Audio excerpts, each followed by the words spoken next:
गङ्गास्तोत्रम्।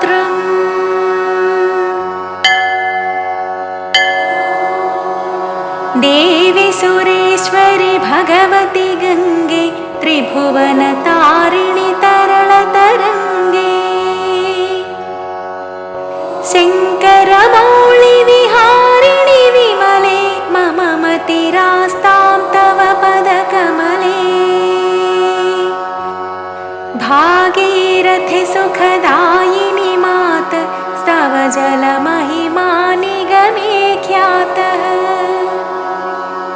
नाहं जाने तव महिमानं पाहि कृपामयि मामज्ञानम् हरिपदपाद्यतरङ्गिणि गङ्गे हिमविधुमुक्ता धवलतरङ्गे दूरे कुरु मम दुष्कृतिभारं कुरु कृपया भवसागरपारम् तव जलममलं येन निपीतं परमपदं खलु तेन गृहीतम् मातर्गङ्गे त्वय्यो भक्तः किल तं द्रष्टुं नयमः शक्तः पतितोद्धारिणि जाह्नवी गङ्गे खण्डितगिरिवरमण्डितभङ्गे भीष्मजननि हे मुनिवरकन्ये पतितनिवारिणि त्रिभुवनधन्ये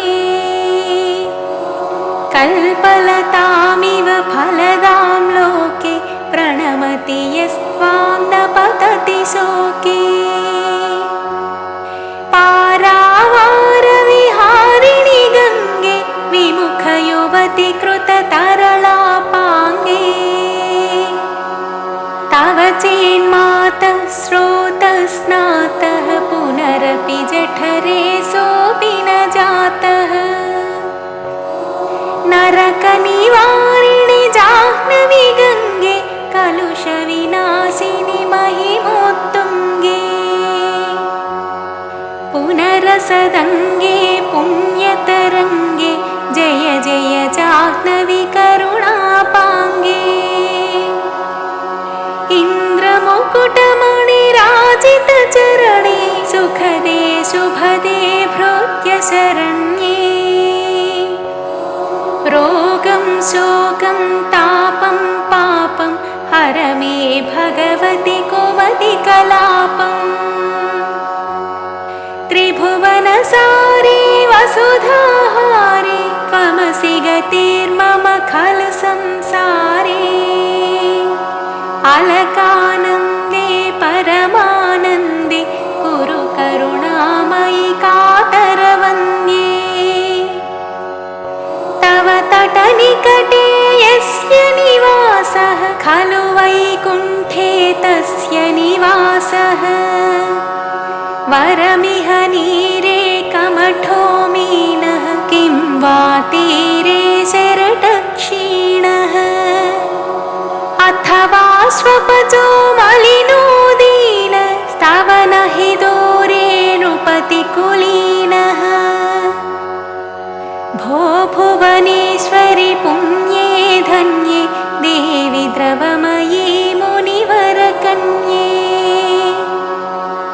गङ्गास्तवमिममलं नित्यं पठति नरो यः स जयति सत्यम् येषां हृदये गङ्गा भक्ति तेषां भवति सदा सुखमुक्तिः मधुराकान्ता पञ्झुटिकाभिः परमानन्दकलितललिताभिः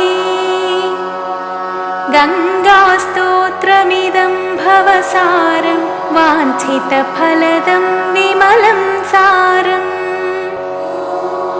शङ्करसेवक शङ्कररचितं पठति सुखी स्तव इति च समाप्तः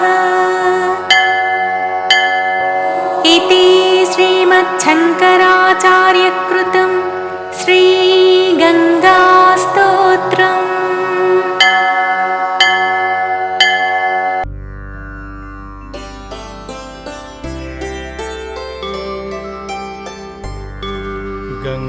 भासरङ्गरमणीयजटाकलापम् गौरी निरन्तरविभूषितवामभागम् नारायण प्रियमनङ्गमदापहारम् वाराणसीपुरपतिं भज विश्वनाथम्।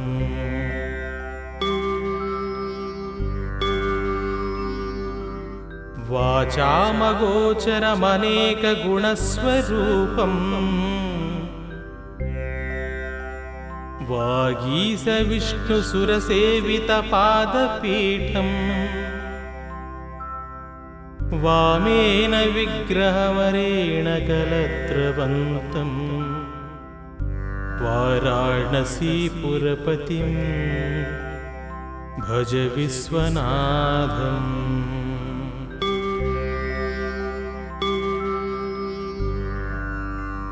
भूताधिपं भुजगभूषणभूषिताङ्गम्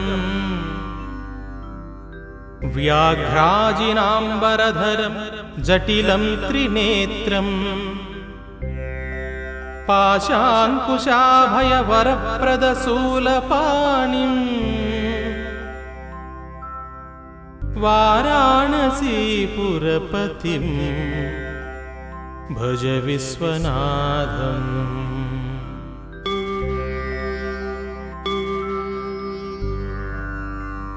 सीतां सुशोभितकिरीटविराजमानम् भालेक्षणानलविशोषितपञ्चबाणम् नागाधिपारचितभासुरकर्णपूरम् वाराणसीपुरपतिं भज विश्वनाथम्।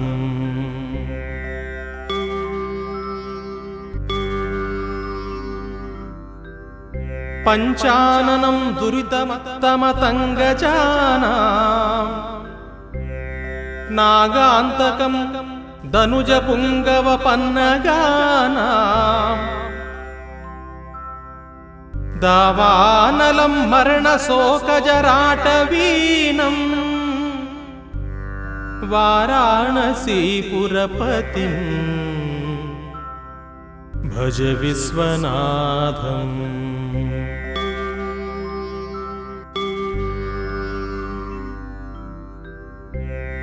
तेजोमयं सुगुणनिर्गुणमद्वितीयम्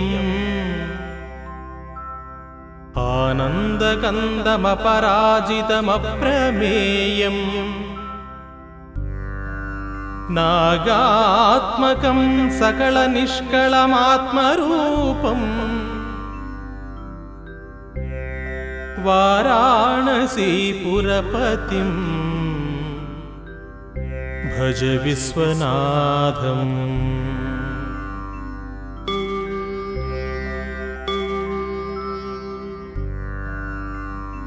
आशां विहाय परिहृत्य परस्य निन्दा पापे रतिं च सुनिवार्य मनः समाधौ आदाय हृत्कमलमध्यगतं परेशं वाराणसीपुरपतिं भज विश्वनाथम्।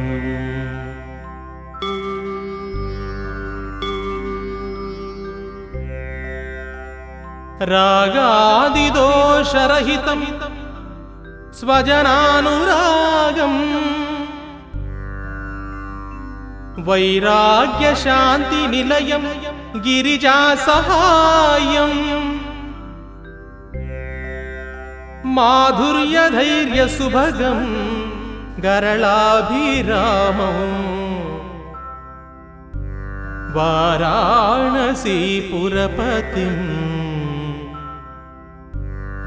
भज विश्वनाथम्।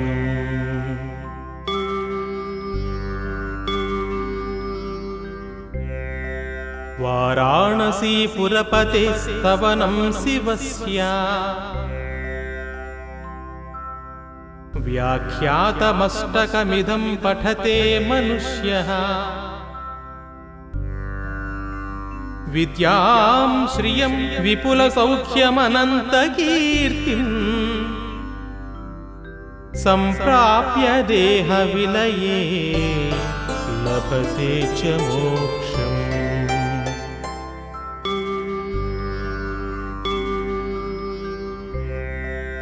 विश्वनाथाष्टकमिदं यः पठेत् शिवसन्निधौ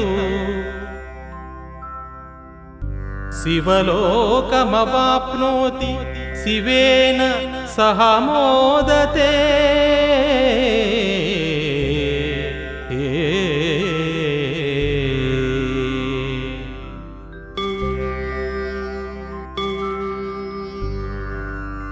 इति श्रीव्यासकृतं विश्वनाथाष्टकं सम्पूर्णम्।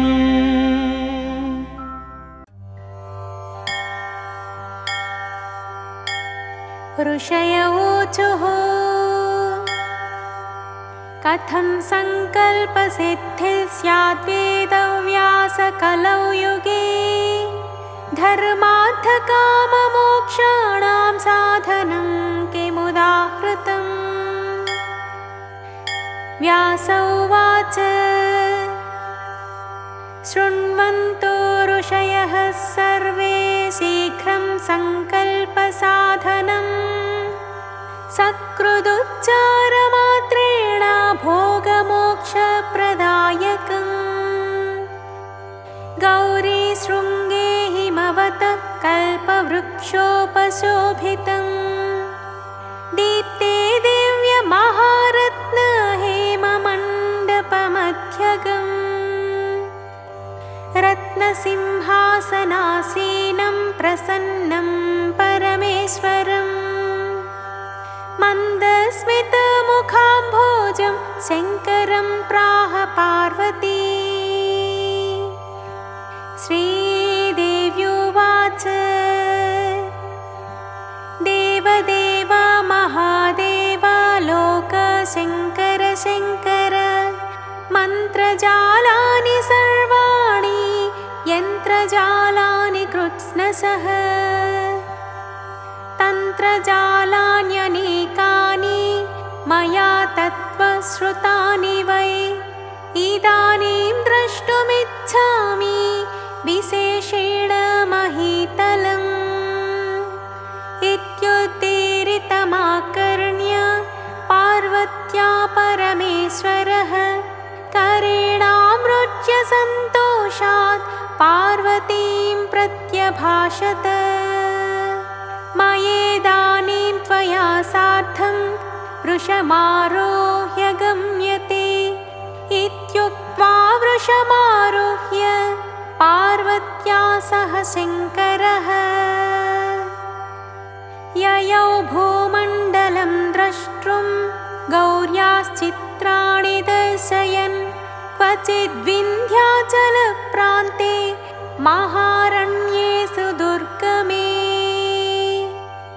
तत्र व्याहर्तुमायान्तं भिल्लं परशुधारिणं वध्यमानं महाव्याघ्रं नखदं श्राभिरावृतम् अतीव चित्रचारित्र्यं वज्रकाय समायुतम् अप्रयत्नमनाय समखिन्नं सुखमास्थितम् पलायं तं मृगं पश्चाद्व्याघ्रो भीत्या पलायितः एतदाश्चर्यमालोक्य पार्वती प्राह शङ्करम्। श्रीपार्वत्युवाच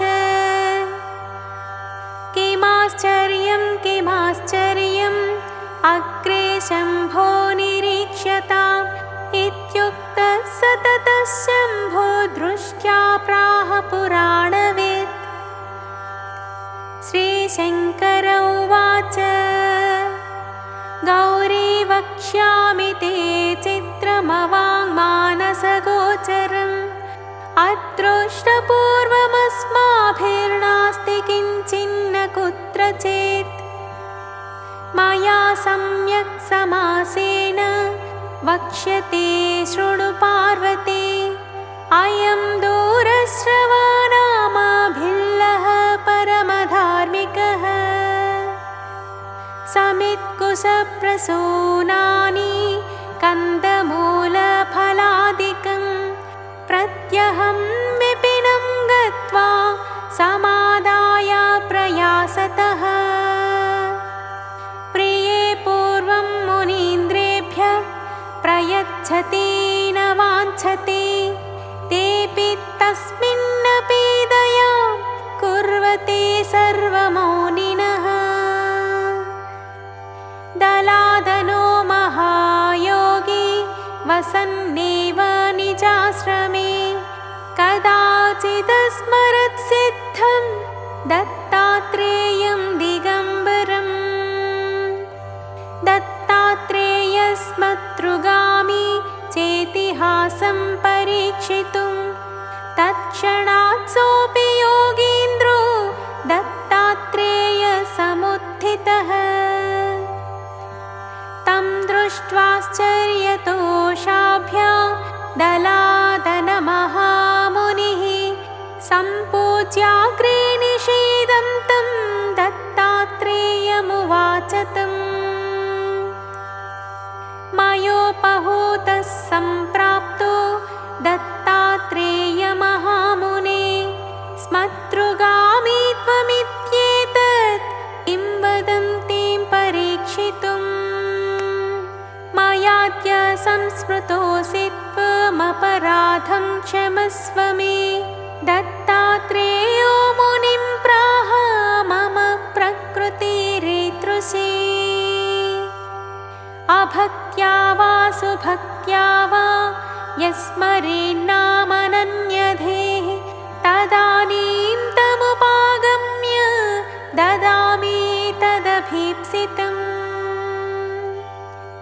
दत्तात्रेयो मुनिं प्राह दलादनमुनीश्वरम् युदिष्टं तत्वृणीष्वत्वं यत्प्राप्तोऽहं त्वया स्मृतः दत्तात्रेयं मुनिं प्राह मया किमपि नोच्यते त्वच्चित्ते यत् स्थितं तन्मे प्रयच्छ मुनिपुङ्गव श्रीदत्तात्रेय उवाच ममास्ति वज्रकवचं गृहाणेत्यवदन्मुनिं तथेत्यङ्गीकृतवते दलादमुनये मुनिः स्ववज्रकवचं प्राह ऋषिच्छन्दः पुरःसरं न्यासं ध्यानं फलं तत्र प्रयोजनमशेषतः अस्य श्रीदत्तात्रेयवज्रकवचस्तोत्रमन्त्रस्य किरातरूपी महारुद्रऋषिः अनुष्ठुप् छन्दः श्रीदत्तात्रेयो देवता द्रां बीजम् आं शक्तिः क्रौं कीलकम् ॐ आत्मने नमः ॐ द्रीं मनसे नमः ॐ आं द्रीं श्रीं सौः ॐ क्लां क्लीं क्लूं क्लैं क्लौं क्लः श्रीदत्तात्रेयप्रसादसिद्ध्यर्थे जपे विनियोगः करन्यासः ॐ द्रामङ्गुष्ठाभ्यां नमः ॐ द्रीं तज्जनीभ्यां नमः ॐ द्रूं मध्यमाभ्यां नमः ॐ द्रैं अनामिकाभ्यां नमः ॐ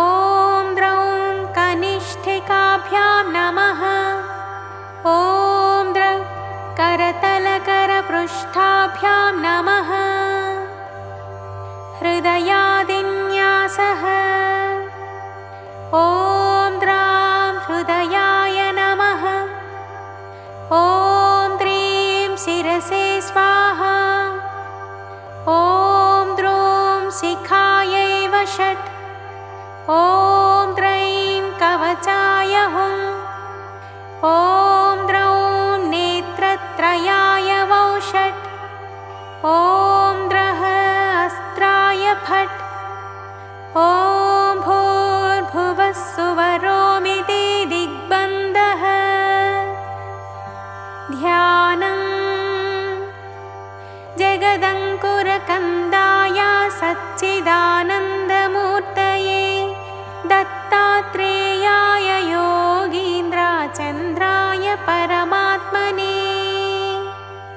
कदा योगी कदा भोगी कदा नग्नः पिशाचवत् दत्तात्रेयो हरिः साक्षात् भुक्तिमुक्तिप्रदायकः। वाराणसीपुरस्नायी कोल्हापुरजपादरः। महुरीपुरभीक्षासी सह्यसायी दिगम्बरः। वैडूर्यसदृशस्फूर्तिश्चलत् किञ्चिज्जटाधरः। स्निग्धधावल्ययुक्ताक्षोऽत्यन्तनीलकनीनिकः। भ्रूवक्षश्मश्रुनीलाङ्क शशाङ्कः शत्रुशाननः। हासनिश्चितनीहार कण्ठनिश्चितकम्बुकः। मांसलांसो दीर्घबाहु पाणिनिश्चितपल्लवः। विशालपीनवक्षाश्च ताम्रपाणिर्दलोदरः। पृथुलश्रोणिललितो विशालजघनस्थलः। रम्भास्तम्भोपमानोरुजानुपूर्वैकजङ्घकः। गूढगुल्फः कूर्मपृष्ठो लसत्पादोपरिस्थलः। रक्तारविन्दसदृशरमणीयपदाधरः। चर्माम्बरधरो योगी स्मतृगामी क्षणे क्षणे। ज्ञानोपदेशनिरतो विपद्धरणदीक्षितः।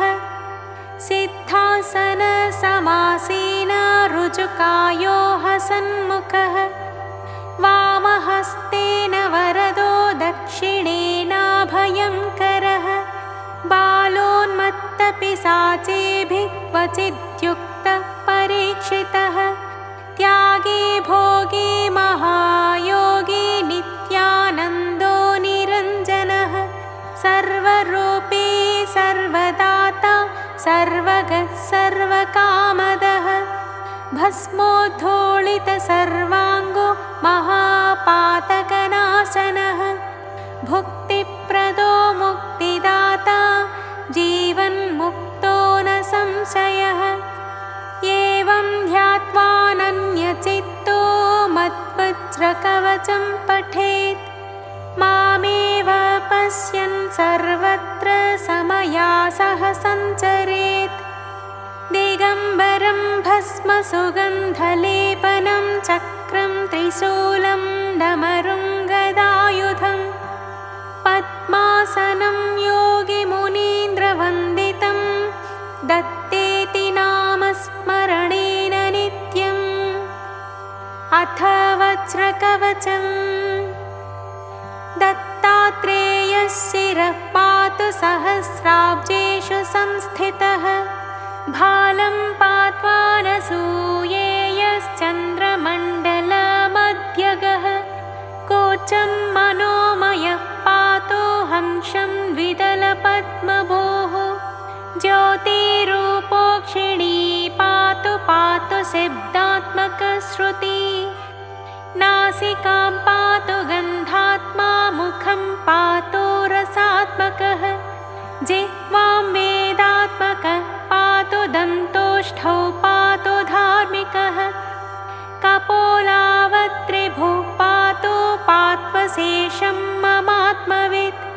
स्वरात्मा षोडशाराब्जस्थितस्त्वात्मावताद्गलं स्कन्धौ चन्द्रानुजः पातु भुजौ पातु कृतादिभुः चतुर्णी शत्रुजित् पातु पातु वक्षस्थलं हरिः कादिठान्तद्वादशार पद्मगो मरुदात्मकः योगीश्वरेश्वर पातु हृदयं हृदयस्थितः पार्श्वे हरि पार्श्ववर्ते पातु पार्श्वस्थितस्मृतः हठयोगादियोगज्ञ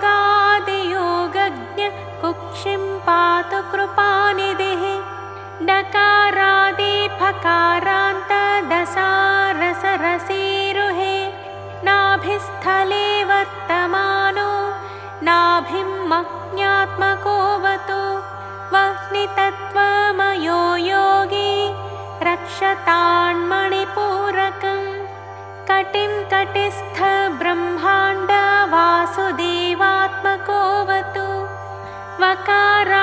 वकारादिलकारान्त षट्पत्राम्बुजबोधकः जलतत्त्वमयो योगी स्वाधिष्ठानं ममावतु सिद्धासनसमासीन ऊरो सिद्धेश्वरोऽवतु वादिशान्तचतुष्पत्र सरोरुह निबोधकः मूलाधारं महीरूपो रक्षताद्वीर्यनिग्रहे पृष्ठं च सर्वतः पातु जानुन्यस्तकराम्बुजः जङ्घे पात्ववधूतेन्द्र पात्वङ्घ्रितीर्थपावनः सर्वाङ्गं पातु सर्वात्मा रोमाण्यवतु केशवः चर्माम्बर पातु रक्तं भक्तिप्रियोऽवतु मांसं मांसकर पातु मज्जात्मकोऽवतु अस्थिनिस्थिरधि पायान् मेधा प्रपालयेत् शुक्रं सुखकर पातु चित्तं पातु दृढाकृतिः मनोबुद्धिमहङ्कारं हृषीकेशात्मकोऽवतु कर्मेन्द्रियाणि पात्वेश पातु ज्ञानेन्द्रियाण्यजः बन्धून् बन्धूत्तम पायाच्छत्रुभ्यः पातु शत्रुजित् गृहारामधनक्षेत्रपुत्रादीन् शङ्करोऽवतु भार्यां प्रकृतिवित् पातु पश्वादीन् पातु साङ्गभृत् प्राणान् पातु प्रधानज्ञो भक्ष्यादीन् पातु भास्करः सुखं चन्द्रात्मकः पातु दुःखात् पातु पुरान्तकः पशून् पशुपति पातु भूतिं भूतेश्वरो मम प्राच्यां विषहर पातु पात्वाज्ञेयां मखात्मकः यां यां धर्मात्मकः पातु नैऋत्यां सर्ववैरिहृत् वराहः पातु वारुण्यां वायव्यां प्राणदोऽवतु कौबेर्यां धनदः पातु पात्वैशान्यां महागुरुः ऊर्ध्वं पातु महासिद्धः पात्वधस्ताज्जटाधरः रक्षाहीनं तु यत्स्थानं रक्षत्वादिमुनीश्वरः करन्यासः ॐ द्रामङ्गुष्ठाभ्यां नमः ॐ द्रीं तज्जनीभ्यां नमः ॐ द्रूं मध्यमाभ्यां नमः ॐ द्रैं अनामिकाभ्यां नमः ॐ द्रौं कनिष्ठिकाभ्यां नमः ॐ द्रः करतलकरपृष्ठाभ्यां नमः हृदयादिन्यासः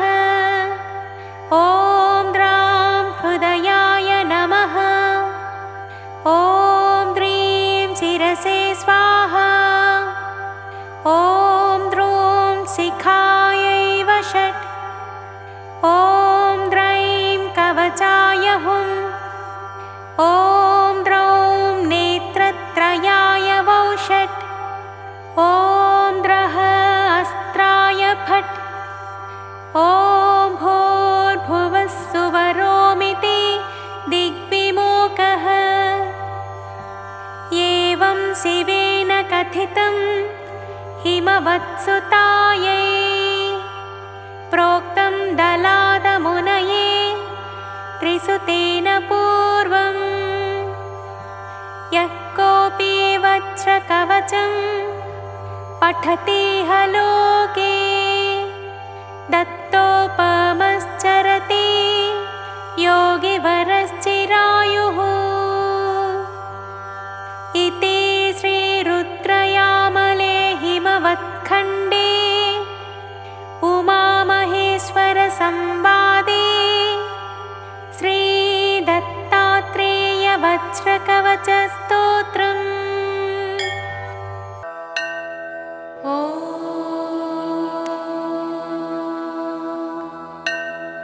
श्रीगङ्गा अष्टोत्तरशतनामावलिः। ॐ गङ्गायै नमः। ॐ विष्णुपादसम्भूतायै नमः। ॐ हरवल्लभायै नमः। ॐ हिमाचलेन्द्रतनयायै नमः। ॐ गिरिमण्डलगामिन्यै नमः। ॐ तारकारातिजनन्यै नमः। ॐ सगरात्मजतारकायै नमः। ॐ सरस्वतीसमायुक्तायै नमः। ॐ सुघोषायै नमः। ॐ सिन्धुगामिन्यै नमः। ॐ भागीरथ्यै नमः। ॐ भाग्यवत्यै नमः। ॐ भगीरथरथानुगायै नमः। ॐ त्रिविक्रमपदोद्भूतायै नमः। ॐ त्रिलोकपथगामिन्यै नमः। ॐ क्षीरशुभ्रायै नमः। ॐ बहुक्षीरायै नमः। ॐ क्षीरवृक्षसमाकुलायै नमः। ॐ त्रिलोचनजटावासायै नमः। ॐ ऋणत्रयविमोचिन्यै नमः। ॐ त्रिपुरारिशिरश्चूडायै नमः। ॐ जाह्नव्यै नमः। ॐ नरकभीतिहृते नमः। ॐ अव्ययायै नमः। ॐ नयनानन्ददायिन्यै नमः। ॐ नगपुत्रिकायै नमः। ॐ निरञ्जनायै नमः। ॐ नित्यशुद्धायै नमः। ॐ नीरजालिपरिष्कृतायै नमः। ॐ सावित्र्यै नमः। ॐ सलिलावासायै नमः। ॐ सागराम्बुसमेधिन्यै नमः। ॐ रम्यायै नमः। ॐ बिन्दुसरसे नमः। ॐ अव्यक्तायै नमः। ॐ अव्यक्तरूपधृते नमः। ॐ उमासपत्न्यै नमः। ॐ शुभ्राङ्गायै नमः। ॐ श्रीमत्यै नमः। ॐ धवलाम्बरायै नमः। ॐ आखण्डलवनवासायै नमः। ॐ कण्ठेन्दुकृतशेखरायै नमः। ॐ अमृताकारसलिलायै नमः। ॐ लीलालिङ्गितपर्वतायै नमः। ॐ विरिञ्चिकलशावासायै नमः। ॐ त्रिवेण्यै नमः। ॐ त्रिगुणात्मकायै नमः। ॐ सङ्गताघौघसमन्यै नमः। ॐ भीतिहत्रे नमः। ॐ शङ्खदुन्दुभिनिस्वनायै नमः। ॐ भाग्यदायिन्यै नमः। ॐ नन्दिन्यै नमः। ॐ शीघ्रगायै नमः।